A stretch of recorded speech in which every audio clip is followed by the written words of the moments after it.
Welcome to Great Minds with Michael Medved. It's conventional wisdom that science and religion represent two disconnected extremes, but if they don't connect, that makes for bad science, A production of the Discovery Institute. and bad religion. On this episode, Why does an emphasis on materialism threaten death to the human project? Once you've undermined the notion that human life has value, there's no reason to preserve human life. We can just decide which human lives we want to preserve and which ones we don't. In our society, we know on the one hand that suicide is not a good thing, and so we spend lots of money on suicide prevention programs. We set up barriers at the Golden Gate Bridge. We spend lots of money to try to keep people from committing suicide. At one level, I would argue we do, even materialists, know that there's something special about humans, that they shouldn't be killing themselves. On the other hand, when people have terminal illnesses, we then can say, well, those people's lives don't really have value. that and more on this episode of Great Minds with Michael Medved. Here's Michael. The title of this program is Great Minds with Michael Medved, and it really does require a great mind and great breadth of learning to survey the entire sweep of Western intellectual history to pick out a crucial but deeply disturbing trend. That's what Richard Weik has done. He is a historian of modern Europe and teaches at California State University Stanislaus. He's also a senior fellow with Discovery Institute's Center for Science and Culture.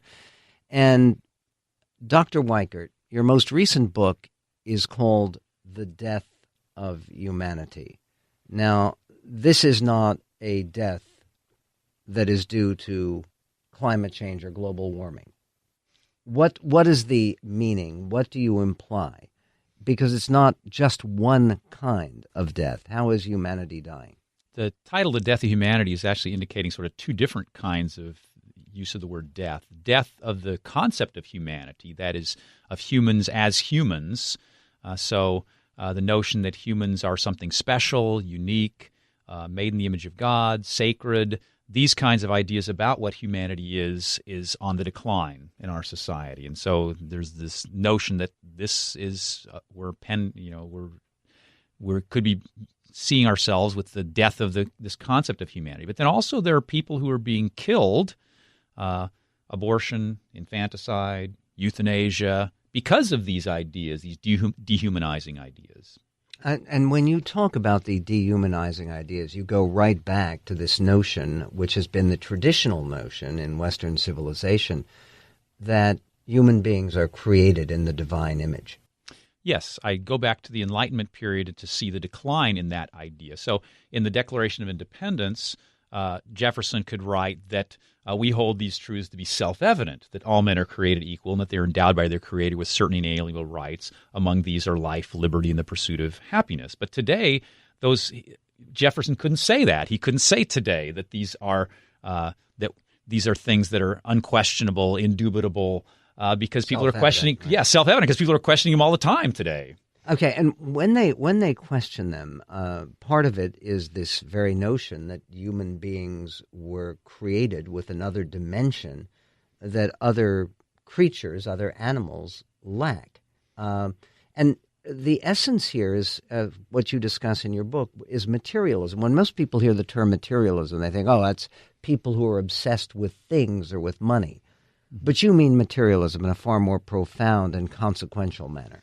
Yes, it's philosophical materialism, which is the idea that matter is everything that exists. So I start off the first chapter and I entitle it Man the Machine. And actually the way I got that title was from a famous book that was published in the 1740s by Julien Delamettrie. Delamettrie was one of the leading French materialists of the Enlightenment period, and he called his book Man the Machine because he thought humans were just a machine. And then when I go on to my second chapter, I called it Created from Animals because you get this notion then, too, that humans are just another animal. So these two ideas that humans are just a machine, that we're just product of mindless processes that have brought us into existence over millions or billions of years, and then the idea that we're just another animal, these ideas have eroded the idea that humans are special, unique, that they have special value in the universe. What's fascinating to me, and looking at your book, The Death of Humanity, it just leaps out, is that in the Jewish tradition from which I come and which I try to honor, the idea of the creation story in the Hebrew original goes to the essence of two different words in biblical Hebrew for a soul of an animal and for the soul of a human being. The two different words are neshama, which is what human beings have, and then it's nephesh, it's a spirit that animals have. That notion that we have something that no other creature possesses because God breathes into us directly when he is creating Adam in the biblical story, that would be the very opposite of the materialistic approach to human existence. Certainly, and that's what they're trying to deny in their materialist philosophies by trying to break down the distinction between humans and any other kind of matter. In fact, just to give you one interesting example, in this Bertrand Russell, who is one of the most famous early 20th century British philosophers, made this comment about how everything that we have as humans, everything that we think sets us apart from humans, are just the accidental collocation of atoms. That's his term, the accidental collocation of atoms. We're just thrown together by accident over a time, and that's all we are. And it's random. Yeah, exactly. It's random. It's by chance. There's nothing mindful or purposeful about it. Now, this wouldn't have any connection at all to Darwinian thinking. Of course, Darwinism has the same notion of not having any kind of purpose, plan, or anything in view. So my second chapter on created from animals, and by the way, the word created, that term created from animals actually does come from Darwin. Darwin used that term in his notebook. He talked about how we are created from animals.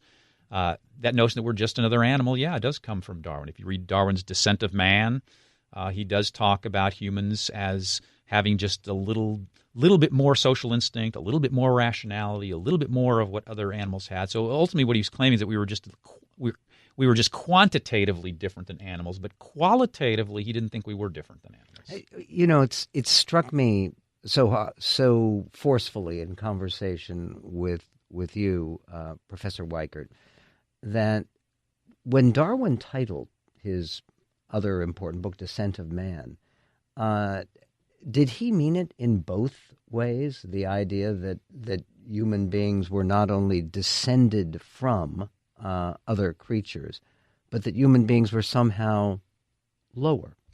No, I think he would have taken offense at that notion. In fact, he makes very clear that he thinks they're higher.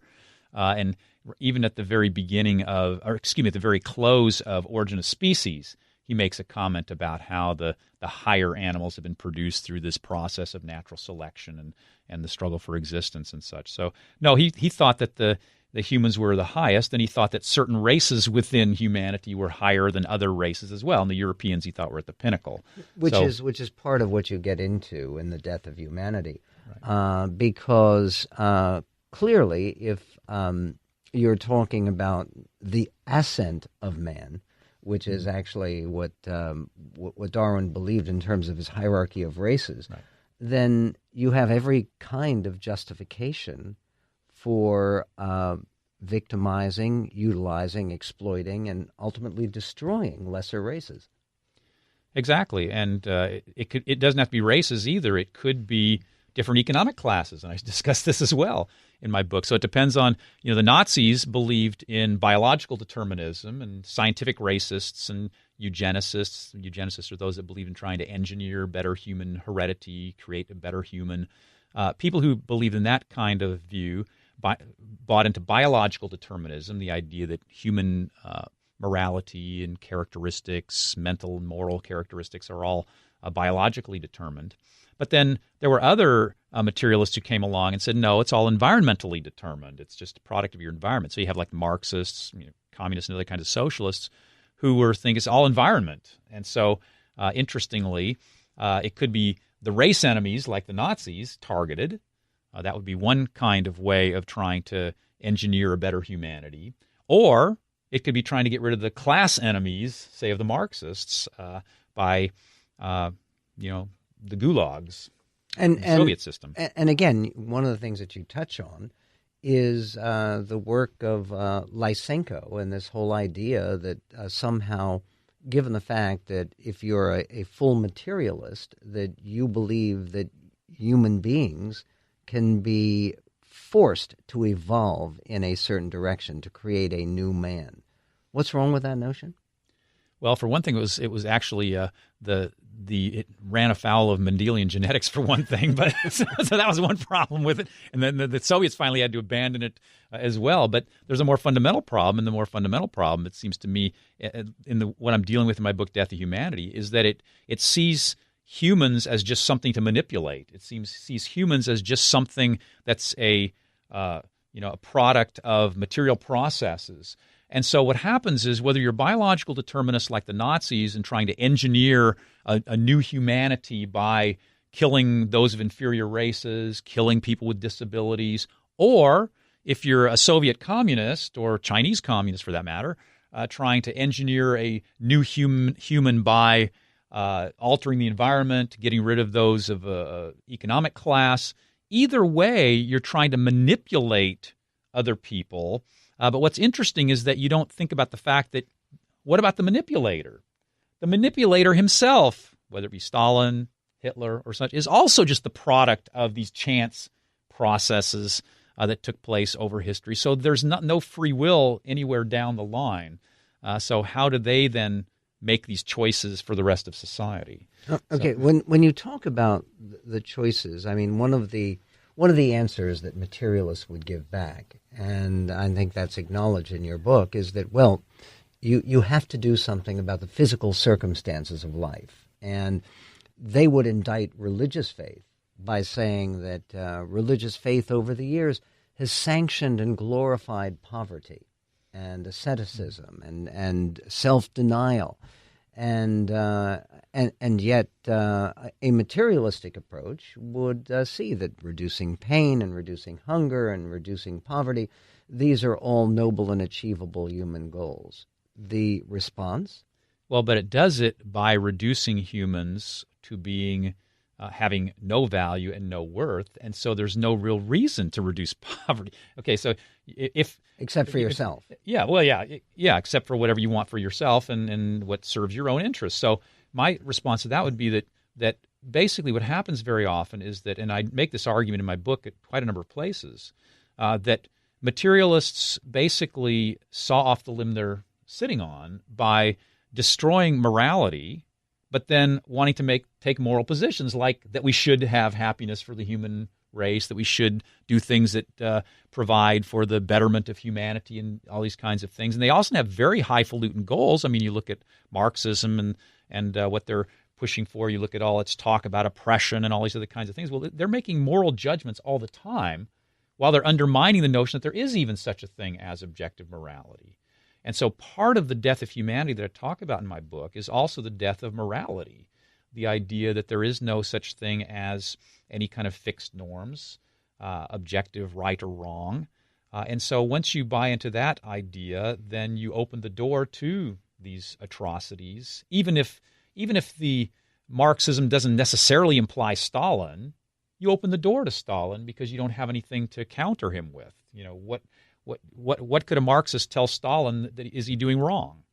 Well, again, if your ultimate morality is something that is defined by materialistic consequences, and this, I think, goes into a very essential distinction that people would make between the common popular culture understanding of materialism and the philosophical materialism that you're talking about in your book, Death of Humanity.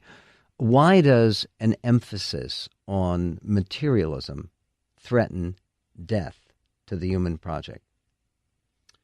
Because once you've undermined the notion that human life has value, it has purpose, it has meaning, it has moral significance, there's no reason to preserve human life. Or basically, we can just decide which human lives we want to preserve and which ones we don't. And so you end up with arbitrary notions about whose life we should preserve. So for an example, one of the issues that I discuss in the next to the last chapter of my book is physician-assisted suicide and euthanasia. We are sort of, in our society, we know on the one hand that suicide is not a good thing, and so we spend lots of money on suicide prevention programs. We set up barriers at the Golden Gate Bridge and there's actually a hotline on the Golden Gate Bridge. You can pick up the